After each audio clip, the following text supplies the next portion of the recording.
un des grands défauts, on va dire, du métier d'écrivain ou de poète ou d'auteur, c'est qu'on est quand même beaucoup seul. Ce que j'aime dans le fait d'écrire, je crois que c'est un endroit de prise de pouvoir quand même, de prise de parole et de grande liberté. J'ai été frappée par le fait que c'était vraiment une problématique qui est au centre de l'écoféminisme notamment, c'est-à-dire d'avoir cette idée de on traite les femmes au final comme on traite la terre. Et donc... Bonjour à toutes et à tous. Aujourd'hui, on fait une nouvelle vidéo. On est avec Chloé Baudry qui est autrice et poétesse. Bonjour Chloé. Bonjour. Merci d'être avec nous dans ce studio avec notre nouveau néon. Ça, c'est beau quand même. Cette vidéo, elle est pour YouTube, mais on va aussi retrouver cette interview dans le prochain numéro de Flûte. Et on est hyper content puisqu'elle est thématisée et la thématique, c'est la poésie.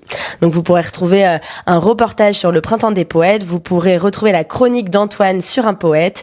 Et bien sûr, on aura cette interview qu'on pourra retrouver dans le Flûte, mais surtout en version intégrale ici, sur cette chaîne YouTube, sur laquelle surtout, n'hésitez pas à vous abonner puisqu'on a dû la recommencer. Donc, vraiment... abonnez-vous pour qu'il y ait autant de monde qu'avant. Donc Chloé, tu es, je l'ai dit, autrice et poétesse. Tu pratiques l'écriture sous différentes formes. Est-ce que tu peux nous raconter comment a démarré cette pratique? Comment tu as fait la rencontre de l'écriture? C'est une longue histoire, je dirais. Ça a commencé assez jeune, comme je pense beaucoup de jeunes adolescents. Donc, j'écrivais d'abord sous la forme de journal pour moi.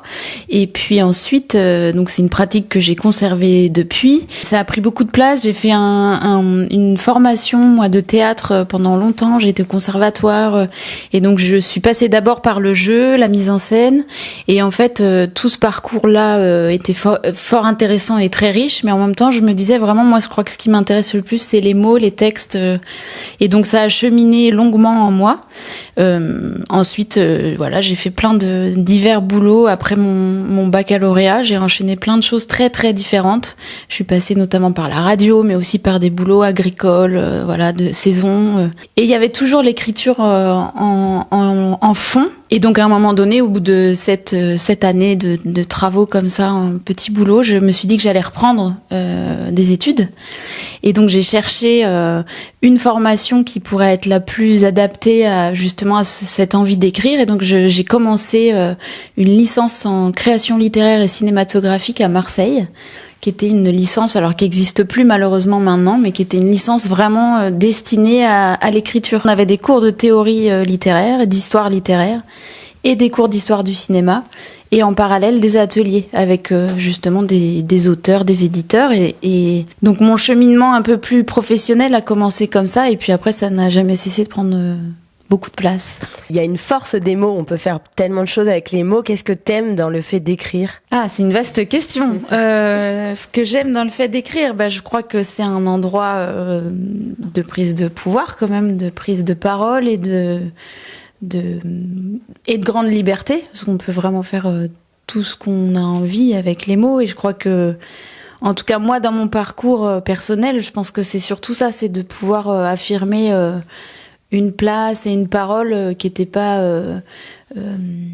facilement, je pense, accessibles pour plein de raisons, parce que je suis issue d'un milieu paysan, que je suis une femme, que voilà, il y avait plein de facteurs de départ qui étaient peut-être pas, on va dire, là pour que je puisse vraiment prendre la parole. Enfin, ça a été un long cheminement, et donc je crois que c'est ça, c'est que ça m'a permis d'accéder à ça, à la prise de parole et de pouvoir, donc. Heureusement, les temps changent, mais c'est vrai qu'on connaît de grands poètes, mais les poétesses ont toujours été un peu mis à l'écart. Pourquoi selon toi ? Oh c'est l'histoire enfin, et là il faudrait faire l'histoire du féminisme, mais en fait c'est ça, c'est comme souvent et comme depuis longtemps les femmes ont été mises à l'écart de l'histoire, et donc ça, il n'y a pas eu de raison que la littérature et la poésie échappent à ce grand principe, mais ça change. Ton travail il s'articule autour de deux objets d'étude, les lieux et les archives. Pourquoi ces deux objets de recherche ? Alors, les lieux, parce que je pense que vraiment du fait d'avoir grandi dans une ferme et d'avoir vu mes parents travailler, ils étaient donc paysans en lait, ils faisaient des vaches laitières, mais en tout cas voilà, j'ai grandi dans une ferme, et donc c'est pour moi le monde paysan, c'est vraiment un monde qui est attaché à un espace. De gré ou de force, d'ailleurs, c'est souvent un peu ce qui est difficile pour les paysans et les paysannes, c'est d'être vissé à un lieu du soir au matin, et voilà. Et donc je pense que moi, ça m'a donné, de grandir dans cet univers-là, ça m'a donné un rapport au lieu et une sensibilité à l'espace très forte. Donc je pense que c'est comme ça que ça s'est imposé à moi, les lieux d'abord. Et les archives, ça s'est fait plus tard, plutôt dans mon parcours de formation, où j'ai côtoyé des documents, j'ai fait aussi des recherches dans mes archives familiales et je suis tombée sur des éléments soit de photographie, soit des plans cadastraux, soit des... Bon voilà, des objets comme ça qui a priori sont pas très poétiques et en fait moi ça me suscitait des émotions et des envies d'écriture. Donc c'est à partir de ça, mais je saurais pas trop expliquer d'où ça sort. Hein. C'est voilà. Comment la poésie est arrivée à toi? Elle est arrivée plus tard? À quel moment tu as eu envie d'écrire de la poésie? Alors d'en écrire, c'est une bonne question. Je saurais pas dire à quel moment ça a commencé. J'ai l'impression que j'en ai quand même beaucoup lu très jeune et donc ça m'a accompagnée je pense depuis longtemps. Ce qui est sûr c'est que j'ai écrit d'abord je crois de la poésie en fait. Enfin il y a eu l'étape du journal et ensuite ça a été de la poésie. C'était d'abord cette forme-là qui me parlait parce que c'est très libre parce que j'écris pas des sonnets ou des choses qui riment ou avec des comment dire des règles très très précise et très rigide. J'écris plutôt de la prose, donc c'est très très ouvert comme format. Et donc j'en ai écrit très vite parce que ça me semblait moins vertigineux que se dire je vais écrire une nouvelle ou un roman. C'est beaucoup plus massif comme forme. Donc je crois que c'est par la brièveté de la poésie que c'est pour ça que j'ai commencé par ça. Ça suscite une autre question. Quel type de poésie on peut écrire finalement? Donc là, toi tu dis que tu fais plutôt de la prose. Si on n'y connaît rien du tout et qu'on a envie de faire de la poésie, par quoi on peut passer? Pour moi vraiment la poésie c'est l'espace de liberté totale. Donc je dirais qu'il n'y a pas de recette. Pour moi, l'essentiel, en tout cas pour écrire, que ce soit de la poésie ou quoi que ce soit d'autre, c'est de lire. C'est vraiment de lire beaucoup, de lire de tout, de pas se cantonner à des lectures qui ne sont que celles qui nous parlent au premier abord, mais de pas se fermer. Pas se fermer, essayer d'aller lire des choses qui nous dérangent, dans des formes qui nous dérangent ou dont on ne sait pas trop quoi penser, où on se dit ah c'est bizarre, ça je pense que c'est intéressant. Et puis d'aller lire aussi sur des sujets, des thèmes qui nous sont pas familiers en premier lieu, quoi. Et puis de lire des choses c'est ça, je pense qui nous dérangent un peu, quoi.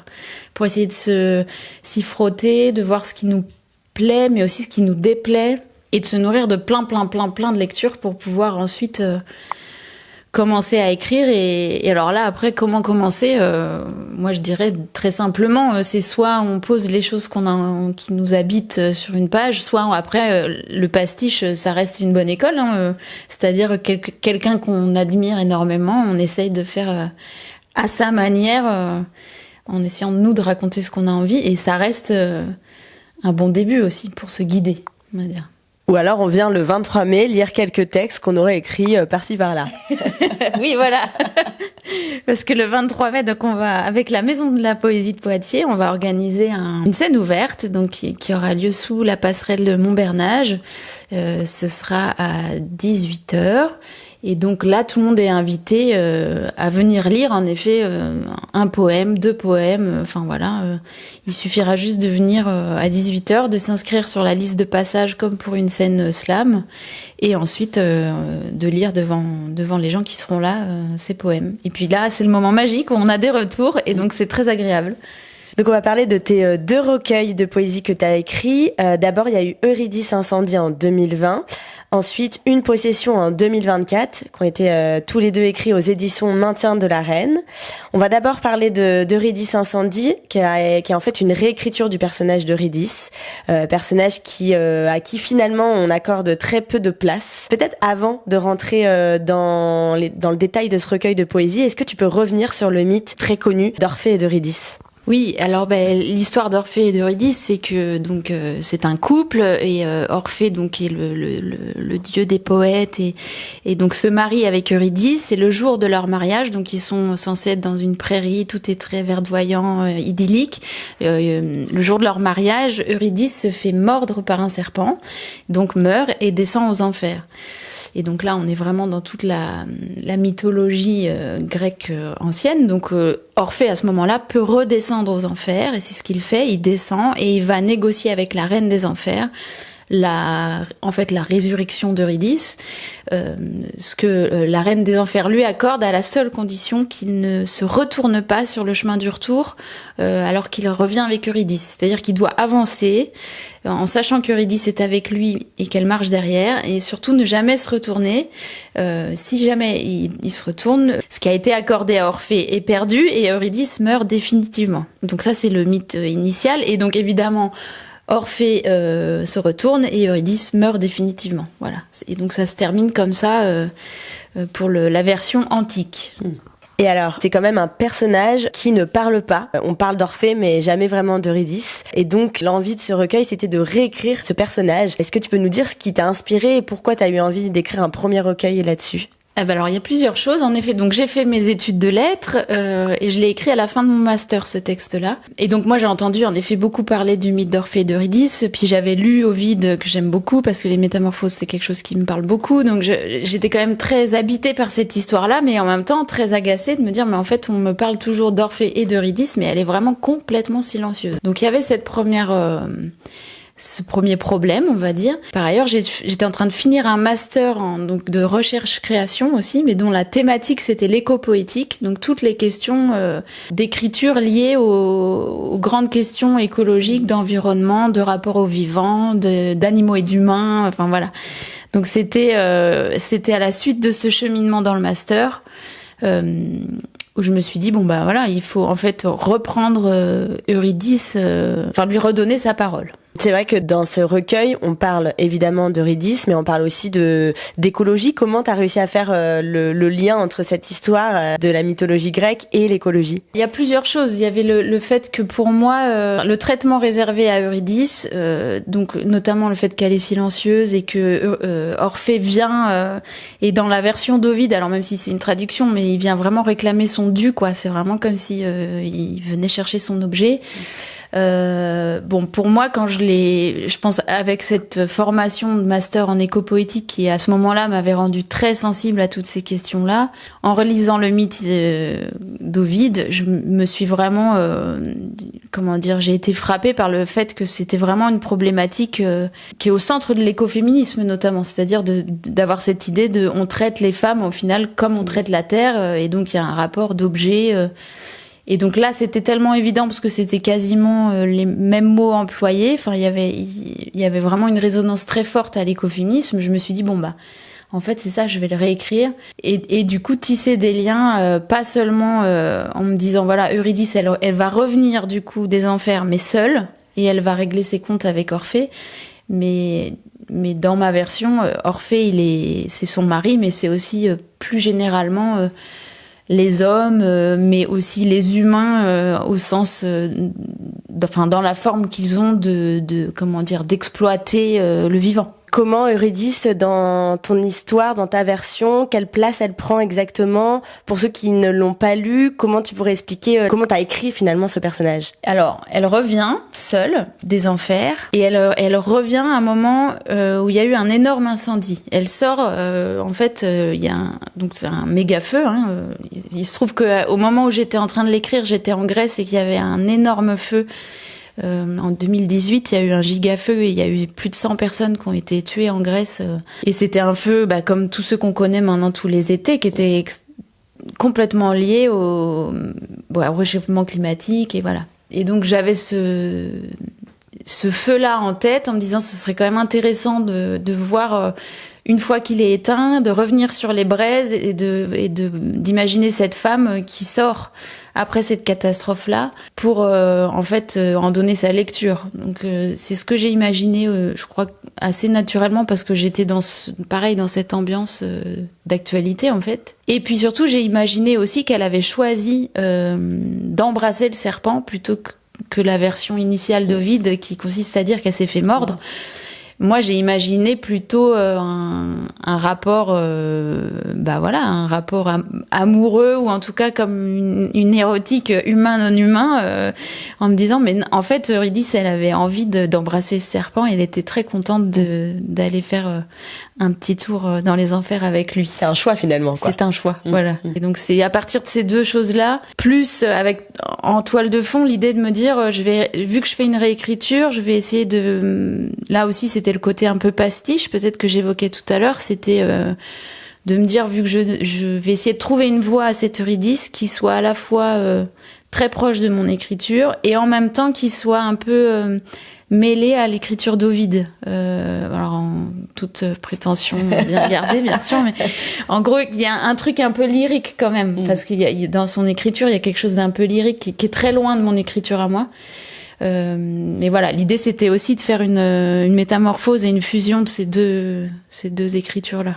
C'est hyper intéressant d'avoir ta lecture et ta réflexion en ayant lu le recueil. On va terminer sur ce recueil sur Eurydice Incendie. Quels ont été les retours que tu as pu avoir à la lecture, si tu l'as lu devant des gens ou si les gens l'ont lu, quelles ont été un peu les réactions des différents publics? Alors, plusieurs choses dans cette question, parce qu'en fait, Eurydice, elle est née, elle est sortie au moment du Covid. Oui. Donc, déjà, elle a eu une naissance un peu atrophiée, la pauvre, parce que voilà, il y avait rien de possible en librairie, enfin, c'était très compliqué. La bonne nouvelle, c'est que le premier tirage, il est épuisé et qu'elle va ressortir bientôt dans une toute nouvelle forme. Elle va faire une mue, elle va avoir une autre allure, mais en tout cas, voilà, il y aura une nouvelle sortie dans les mois qui viennent, donc je pense que là elle aura un peu plus l'occasion de se promener en librairie, on va dire ça comme ça. Mais en tout cas, les retours que j'ai pu avoir, c'était très partagé, je dirais. Il y avait en même temps chez certaines un plaisir à avoir enfin accès à une voix possible d'Eurydice. Et puis il y en a pour qui c'est compliqué de déboulonner le mythe. Clairement. Mais c'était un peu mon petit jeu aussi, c'était de poser la question il y a tout un tas de polémiques et de questions qui se posent autour de justement du fait de déboulonner des statues. Clairement, moi, c'était mon objectif de poser ça comme premier geste. Alors pas forcément l'avantage des livres, c'est que c'est cumulatif. Je peux conserver la version d'Ovide, que par ailleurs j'aime aussi beaucoup, et en même temps ajouter ma version également, et moi ça m'intéressait de travailler le mythe comme ça et de dire bon voilà, qu'est-ce qu'on fait si on vient l'égratigner, comment ça se passe. Donc il y a eu de tout, il y a eu des réactions très contentes et puis d'autres beaucoup moins. Voilà. Et cette mue, est-ce que tu peux nous en dire plus? À quoi ça va ressembler? Qu'est-ce qui est nouveau? Qu'est-ce qui change? Alors, ce qui est nouveau, a priori, le texte va pas bouger spécialement. Il y aura peut-être une préface et surtout dans la forme du livre, parce que donc moi, je suis publiée aux éditions Maintien de la Reine et c'est une maison d'édition qui a à cœur de faire des objets vraiment complets avec un beau travail d'édition, notamment de choix de papier, etc. Enfin, c'est très poussé de ce côté-là. Les livres sont très beaux, j'ai de la chance. Et donc là, Eurydice, la nouvelle version, ça va être une version en risographie. Oh. Voilà, donc elle va avoir une autre couleur et puis elle va être imprimée avec les spécificités de la riso, mais écous humains. Donc faut pousser jusqu'au bout, ouais. Waouh, génial. Ok. Peut-être avant de parler du second recueil, cette maison d'édition, est-ce que tu peux en parler davantage? C'est une maison d'édition indépendante? Alors oui, complètement indépendante, qui est basée à Saint-Étienne, qui est tenue par Stéphanie Capet, qui est donc éditrice et qui par ailleurs est professeure. Enfin, elle fait vraiment ça en plus, c'est une double activité. Et donc elle édite, elle publie de la poésie essentiellement, même si elle a commencé avec des choses plutôt de l'ordre du théâtre, mais maintenant c'est plutôt orienté poésie. Et c'est très varié comme catalogue, même si c'est un petit catalogue, puisque l'idée c'est vraiment de faire des beaux objets du début à la fin, et puis après de les soutenir le plus possible. Donc sachant que voilà, c'est une petite économie, que voilà, faut réussir le monde de l'édition, c'est compliqué. Donc l'édition indépendante, c'est un vrai parcours du combattant. Et on sait à quel point le papier coûte de plus en plus cher et que faire imprimer des belles éditions, c'est pas si simple. Oui, surtout qu'elle travaille toutes les maquettes, elle les travaille avec des graphistes, des graveurs. Enfin, à chaque fois, elle pense l'objet. Il y a la couverture, mais elle pense des écrins, c'est-à-dire une page qui ouvre et qui ferme le livre, sur laquelle il y a tout un travail de motifs qui fait écho au texte. Donc tout ça, c'est une recherche graphique et à chaque fois, c'est très poussé. Et donc ça lui demande évidemment beaucoup de moyens, de compétences, quoi. Et pour terminer sur Eurydice Incendie, justement, justement, toi, la couverture, c'est un petit serpent. Qui a illustré et comment t'as imaginé cette couverture? Alors moi, j'ai rien imaginé du tout. Pour le coup, j'ai laissé Stéphanie, mon éditrice, faire le travail parce que j'avais vu ses autres livres et que j'avais une confiance totale. Je me suis dit, ça va être super ce qu'elle va me proposer. Et elle a travaillé, alors là, la graphiste, je me souviens plus de son nom qui avait été sur ce projet, parce qu'elle change à chaque fois. Donc, je sais pas pour cette version-là. Je sais que la nouvelle, c'est une graveuse qui s'appelle Pascaline Deglos de Besse qui va travailler dessus. Mais moi, j'ai laissé complètement carte blanche, mais pour les deux recueils d'ailleurs. Ça marche bien. Justement, parlons de ce deuxième recueil. Donc, c'est Une possession qui a vu le jour en 2024. Cette fois-ci, j'espère qu'elle a été moins atrophiée. Ça traite d'une notion d'appartenance, de propriété, je dirais même d'acquisition, aussi de la notion d'un lieu à soi, d'un lieu de vie. Est-ce que ça raconte une histoire personnelle, un moment de ta vie où toi-même t'as fait le choix d'un habitat?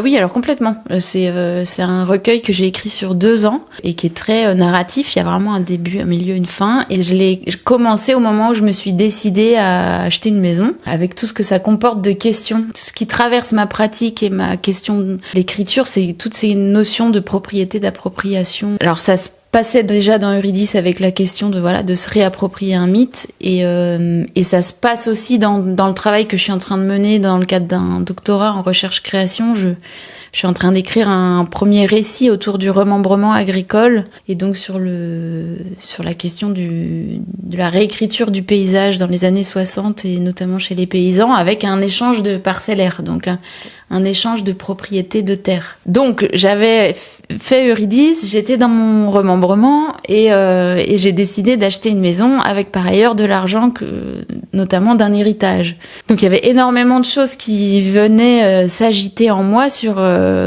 ces questions de propriété, d'appropriation et donc j'ai assez vite décidé que j'allais ça s'est assez vite présenté que j'allais écrire un livre puisque je me suis très tôt mise à écrire. Dès les recherches de lieux, j'avais déjà envie d'écrire. Après, je savais pas la forme, je savais pas quelle longueur de l'objet ça allait faire, parce qu'au début, j'étais partie quasiment sur des nouvelles, en fait. Et en fait, je les ai complètement... je dis ça, faire revenir à la casserole comme des oignons. Ouais. C'est-à-dire que les nouvelles se sont transformées en petits blocs de prose, mais quasiment des petits paragraphes. C'est très, très bref, du coup. Mais... Donc, c'est né, en fait, de ça, de cette tension sur la question de la propriété, de l'appropriation. Évidemment, il y avait le lieu à soi de Virginia Woolf qui était dans un coin de ma tête, mais il y avait aussi la propriété c'est le vol de Proudhon. J'étais un peu entre ces deux endroits-là. Et à me dire, moi j'aime bien ça, hein, c'est quand il y a un endroit où je suis pas à l'aise avec ce que je suis en train de vivre ou faire, que ça grince un peu, c'est là où j'ai envie d'écrire en général. Donc c'est pas des endroits de confort, mais ça m'aide à élucider ou en tout cas à nommer ce qui me gêne déjà. Et est-ce que c'est une façon de documenter, de laisser un peu une trace aussi de ce qui se passe, de ce qui s'est passé? Ben oui, je pense que du coup, ce texte-là, au final, il documente ce processus-là, même si je l'ai pas du tout pensé comme ça. Moi, je crois que j'ai vraiment... c'était plutôt comme un journal, pour le coup. J'ai retrouvé cette pratique-là du journal, mais en me disant, voilà, je tiens le journal de cette appropriation, là, je sais pas trop ce qui se passe, et au départ, j'ai écrit sans objectif de publication. Dans ce recueil, moi, ce qui m'a aussi beaucoup marqué, c'est qu'il y a la question de la transmission, et il y a un extrait qui m'a chamboulé, qui m'a, en tout cas, moi, beaucoup parlé. Donc, je vais le lire et je veux bien qu'après, tu nous en dises quelques mots. Dans l'isolation un peu de la grand-mère, sur les murs badigeonnés le reste du père, redistribuer les membres, les faire entrer dans la matière du nid, constituer une nouvelle structure, faire corps à nouveau. Est-ce que tu peux nous parler de cet extrait? Je pense que ça dit aussi beaucoup de choses de toi, ce qui t'est passé par la tête. Est-ce que tu peux nous parler de ce passage? Oui. Alors du coup, voilà. Donc j'ai fait des travaux dans cette maison. Une fois que je l'ai trouvée, on a fait un peu de travaux. Et ça, c'est vraiment des passages qui me sont venus en faisant... donc là, j'étais en train de décoller de la tapisserie, reboucher des trous. Et donc, j'avais toujours mon petit cahier à côté pour noter ce qui me venait. Et j'étais... oui, je pense que j'ai été frappée par ça, par le fait à la fois d'être dans un truc très concret, de boucher des trous, remettre des matières, poser des choses sur les murs, enlever aussi et voir apparaître les épaisseurs des précédents qui ont habité là avant moi. Parce qu'il y avait beaucoup ça au moment des tapisseries notamment.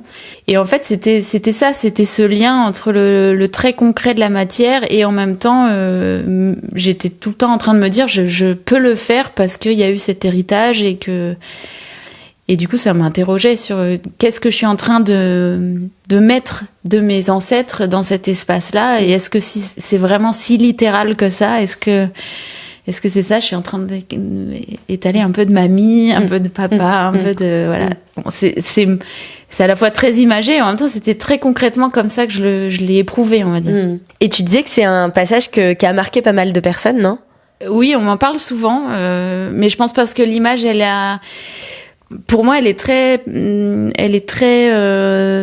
intime et très juste pour moi, mais j'ai l'impression peut-être que c'est parce qu'elle est un peu crue et qu'elle dit quelque chose justement de manière très concrète et pragmatique. Elle nomme quelque chose de l'héritage et de la transmission d'une manière, qui visiblement fonctionne, en tout cas frappe les gens, quoi. Ouais. Et d'ailleurs, plus largement, quels ont été un peu les retours sur ce recueil-là ? Les retours, c'était un peu fou parce que, en fait, ce qui m'a frappée, c'est de me rendre compte, même si c'est un peu une évidence en ce moment, mais que, en effet, tout le monde était très touché parce que justement, tout le monde a un lieu, à soi ou pas à soi. En tout cas, tout le monde est traversé par la question d'avoir un lieu où habiter déjà. Qui est pas forcément un lieu qu'on possède, mais en tout cas d'avoir un espace, un nid, quoi. Un nid, ouais. C'est ça, c'est vraiment cette question du nid. Et donc tout le monde m'en a parlé alors de plein de manières différentes, mais en effet ça a suscité beaucoup de retours et beaucoup d'histoires de lieux. J'ai recueilli à ce moment-là énormément d'histoires de lieux, de choix, de rapport à l'espace aussi, de gens et puis d'héritage, de gens qui nommaient des difficultés à transformer un héritage ou au contraire des joies à l'avoir fait. Ouais. Et vraiment cette question de transmettre de génération en génération aussi. Ah oui, ça c'était très présent. Et puis aussi dans le fait de transmettre sans lien de famille. Parce qu'en fait, d'une certaine manière, dans le recueil, je parle aussi de ce que les gens qui ont habité avant dans cette maison, de ce que ces gens-là m'ont transmis, sans le vouloir, parce que je les connais pas, je les ai vus très peu de temps et on n'a pas gardé de lien spécifique, mais il y a une transmission aussi hors famille, justement. Et ça m'a beaucoup intéressée aussi de voir ce qui se transmet par le lieu, vraiment. Oui, parce que vendre une maison dans laquelle on a grandi ou dans laquelle on a passé beaucoup de temps n'est jamais anodin. Donc, Ouais, et puis il y avait une histoire très jolie justement avec cette maison-là, c'est qu'il y a des arbres devant ma maison et donc le monsieur à qui on a acheté la maison était très attaché à ces arbres-là et donc il nous a raconté plein d'histoires et je pense qu'on s'est rencontrés, on s'est trouvés autour de ces arbres-là et donc c'est assez... Oui, c'est assez beau, quoi, de se dire que c'est pas obligé d'être... ça passe pas nécessairement par l'idée de famille classique, cette histoire de transmission. C'est marrant parce que tu as utilisé un mot que je voulais soulever tout à l'heure et que j'avais oublié, mais hop, il a popé dans ta phrase. C'est le mot attachement. Le nid, c'est aussi être attaché à un endroit. Donc il y a aussi toute cette question de l'attachement que tu avais envie de traiter dans ce recueil. Bah oui, et ça c'est vraiment la question, alors pour le coup qui est très présente dans l'autre texte qui est pas encore publié, la Remembrement, qui est cette question un peu double entre la propriété, l'appropriation et l'attachement, et c'est des choses qui peuvent se retrouver d'un point de vue du droit. On peut être attaché et propriétaire, mais on peut aussi être attaché sans être propriétaire, et c'est tout ce qui s'est passé, notamment dans la question du remembrement pour les paysans et paysannes au moment où ça a eu lieu. C'est que justement, ils perdaient la propriété de certaines parcelles, mais sans en perdre l'attachement, puisque ça, c'est humain et ça se négocie pas par le droit. Et c'est aussi ça qui a créé beaucoup de conflits et de traumatisme chez les gens, parce que typiquement ils avaient une parcelle, mettons avec un pêcher que le grand-père avait planté, et puis après le remembrement, cette parcelle elle avait été donnée à un autre propriétaire, et donc il existait toujours l'arbre, mais par contre c'était plus une propriété, mais l'attachement restait quoi. Et ça c'est des questions, j'ai pas fini je pense d'écrire dessus. On a parlé de tes 2 recueils de poésie. Écrire pour toi, c'est important. Écrire pour toi, mais aussi pour les autres, évidemment. Mais écrire avec les autres, ça fait aussi partie de ton travail. Et donc, tu proposes souvent des ateliers d'écriture. Est-ce que tu peux nous dire avec quel type de public tu travailles et est-ce que tes ateliers d'écriture peuvent être ouverts à tous et toutes ? En effet, la deuxième partie de mon travail que j'aime énormément et qui est pour moi aussi importante, c'est que vraiment mon métier pour moi c'est écrire et faire écrire, c'est vraiment les deux. Et je donne des ateliers dans des collèges, dans des lycées, avec des groupes d'adultes aussi, dans des associations ou dans divers lieux. À Poitiers, par exemple, j'en fais un au Cercle Laïque Poitevin. On fait des stages d'une journée, un samedi tous les mois et demi, on va dire, avec un groupe d'adultes. Alors là, vient vraiment qui a envie. Le seul prérequis, c'est d'avoir envie d'écrire, c'est tout. J'en ai fait un dernièrement aux Archives de la Vienne à partir des photographies d'archives, notamment autour de la Seconde Guerre mondiale. Mais j'ai aussi donné des ateliers d'écriture en centre de détention, en vrai auprès de vraiment plein de publics très très différents. Moi j'adore changer de public, changer d'âge et changer de rapport à l'écrit quoi, parce que c'est très différent. En lycée c'est d'autres enjeux, c'est aussi casser la routine scolaire, amener une autre manière de s'emparer de la parole justement, alors qu'avec les adultes on est à un autre endroit on va dire. Il y a une volonté quand on vient pour les adultes. Qu'est-ce que ça provoque chez les adultes qui ont envie d'écrire une fois que l'atelier est terminé? Qu'est-ce qui ressort? Il faudrait leur demander parce que là je vais mais en général ce qui est très chouette c'est que donc moi en tout cas au Cercle Laïque Poitevin par exemple pour prendre cet exemple-là, c'est qu'on travaille autour d'une thématique pendant une journée.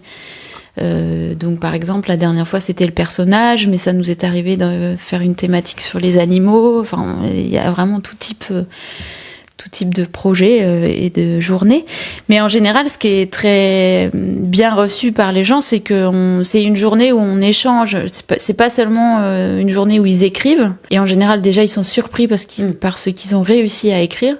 Mais c'est aussi une journée où moi je leur lis des textes en rapport avec le thème, mais c'est aussi tout l'échange qu'il y a, parce que l'atelier d'écriture, c'est à la fois des temps d'écriture guidés par des pistes que je propose, et puis il y a le moment de lecture à voix haute, alors sans obligation, mais au final souvent tout le monde se jette à l'eau, où chacun lit ce qu'il vient d'écrire. Et du coup il y a un temps de retour et d'échange, de partage. Voilà. Et ça c'est assez génial parce que justement c'est comme le processus de la publication en accéléré, c'est qu'on a tout de suite des lecteurs ou des auditeurs et auditrices, et on échange sur ce qui s'est passé pour les gens. Et ça c'est très beau parce que quand même dans l'écriture il y a une grande part, en tout cas quand on débute, il y a une grande part d'éléments qui nous échappent, et donc c'est assez beau de voir ce que les gens attrape dans les textes des uns et des autres, et ce qui résonne. Enfin, c'est beau ça. Mais... Alors, depuis 2024, tu es membre de la Maison de la Poésie, qui est une association qui a pour but de promouvoir la poésie sous toutes ses formes. Est-ce que tu peux nous parler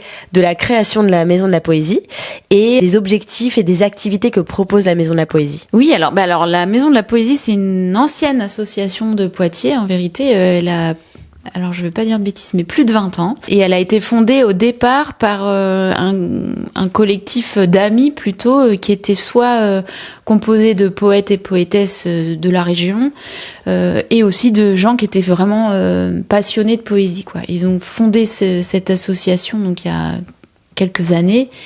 Et donc leur idée, c'était d'inviter des poètes et des poétesses et de diffuser sous forme plutôt de rencontres et de lecture la poésie. Donc ce groupe-là est encore présent dans l'association, et donc moi je les ai rejoints donc l'année dernière parce qu'ils ont changé un peu leur mode d'organisation. Maintenant, ils fonctionnent en conseil collégial. Il n'y a pas un ou une président ou présidente.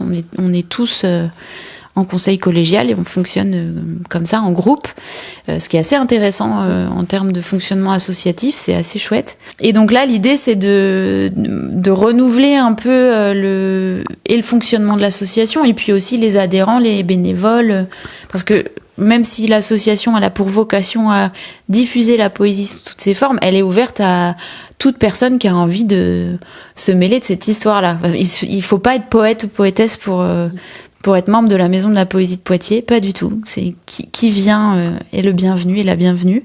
Donc ça, c'est important à dire.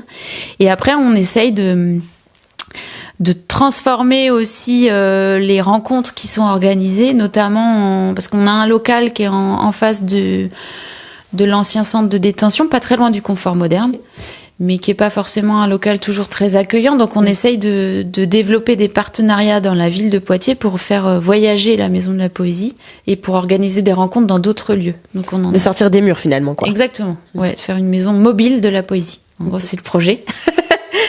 Donc on a fait des rencontres au Bibliocafé, à l'envers du bocal, on en a fait une là, à la scène Maria Casares. Voilà, on essaye de développer ça pour que aussi les publics se rencontrent, parce que la poésie ça reste un gros mot quand même, c'est un peu, je pense que opéra, poésie sont un peu cousins germains de ce côté-là, ça fait très peur. Et alors c'est vraiment pas l'idée, l'idée c'est que au contraire tout le monde ait envie d'en écouter déjà, parce que tout ce qu'on propose en général est gratuit à de rares exceptions.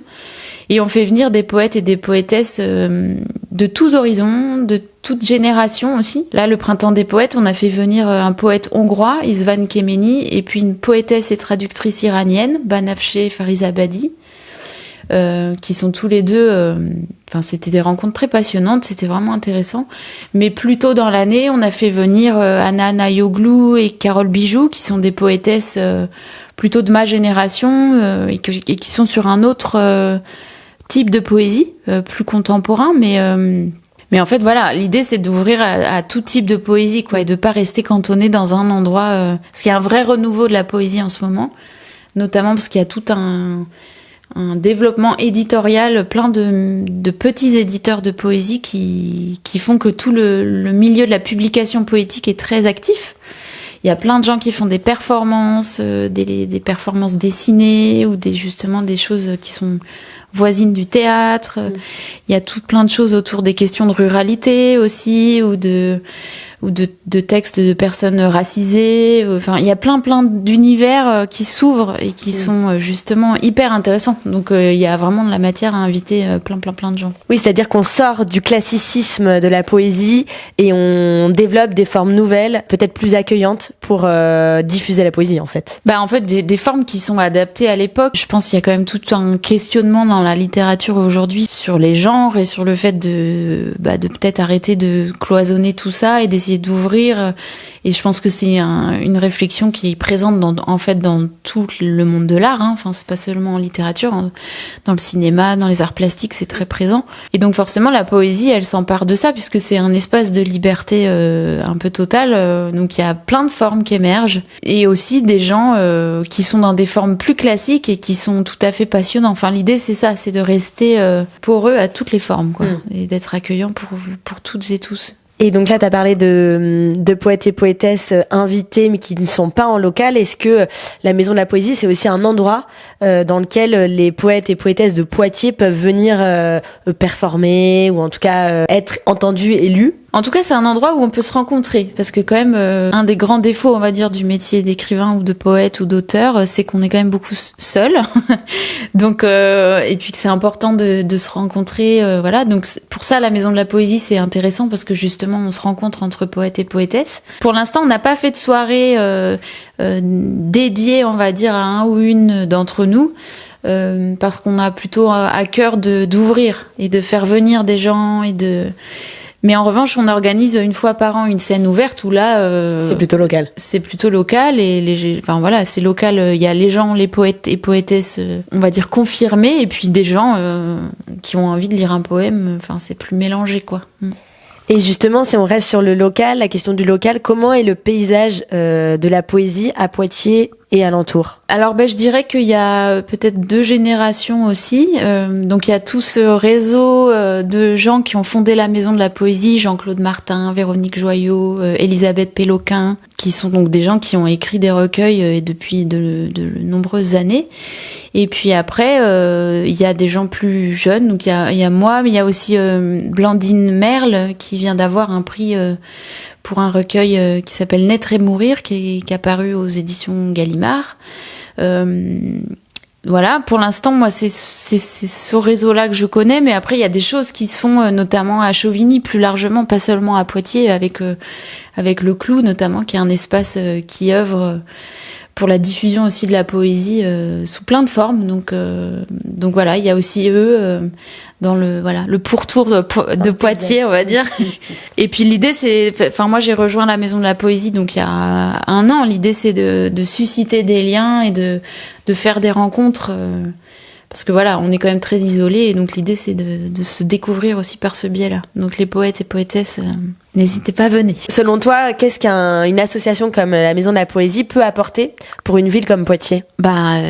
C'est comme tous les lieux culturels en ce moment, je pense qu'on en a besoin, hein, quelles que soient les formes. Je pense que la culture, de toute façon, c'est fédérateur, ça permet de créer des liens, ça permet de se forger des opinions, ça permet de se déplacer aussi, de se faire un peu houspiller par des propos avec lesquels on n'est pas bien sûr d'être en phase. Enfin, moi, tout ça, c'est quand même très important, je pense.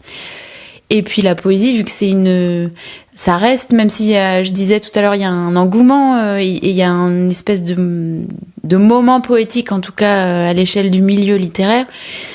Dans le monde, en tout cas, la société en général, la poésie, ça reste une niche, hein, on va pas mentir non plus. Mais ça reste hyper important justement d'avoir des endroits où on parle de poésie, où on la met en valeur. Moi, je pense là à l'Iranienne, donc à Banafsheh Farizabadi, qui est venue la semaine dernière nous lire sa poésie.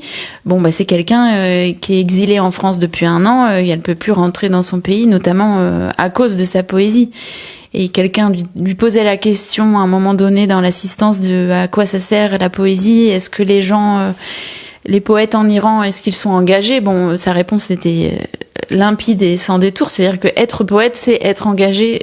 Alors en Iran, évidemment, mais je pense que c'est vrai partout, que d'assumer une parole, même très très simplement métaphorique ou juste qui parle à notre corde sensible plutôt qui est pas dans l'utilitaire déjà, c'est déjà faire de la résistance. Donc évidemment qu'il en faut à Poitiers. Une dernière question, c'est est-ce que tu peux nous dire les prochains événements qu'on peut retrouver justement avec la Maison de la Poésie? Le 23 mai, on propose donc une scène ouverte, donc qui sera au Théâtre de Verdure, c'est sous la passerelle Montbernage, pas très loin de Chantier Public pour ceux qui connaissent. Et donc ce sera à 18h. Et l'idée, c'est de venir avec un repas à partager, puisqu'on se met donc dans le Théâtre de Verdure, qui est un lieu ouvert à toutes et tous, et chacun, si vous avez envie de lire un poème, c'est le moment, vous pouvez venir, on vous inscrit sur une liste de passage, et voilà, et vous lisez votre poésie, et si vous n'avez pas envie de lire un poème, mais que vous avez envie d'en écouter, vous venez à 18h, et vous serez bienvenus aussi, voilà. Génial, merci Chloé. C'est la fin donc de cette interview. Pour ceux qui auraient envie de s'abonner, c'est possible de s'abonner à la fois sur ton compte perso Instagram Chloé Baudry. Toi aussi, tu as aussi un site internet. Et la Maison de la Poésie, on peut aussi la retrouver sur Instagram, c'est ça? Oui, c'est ça, Maison de la Poésie Poitiers. Vous la trouverez. Merci beaucoup. Merci à vous. Et à bientôt.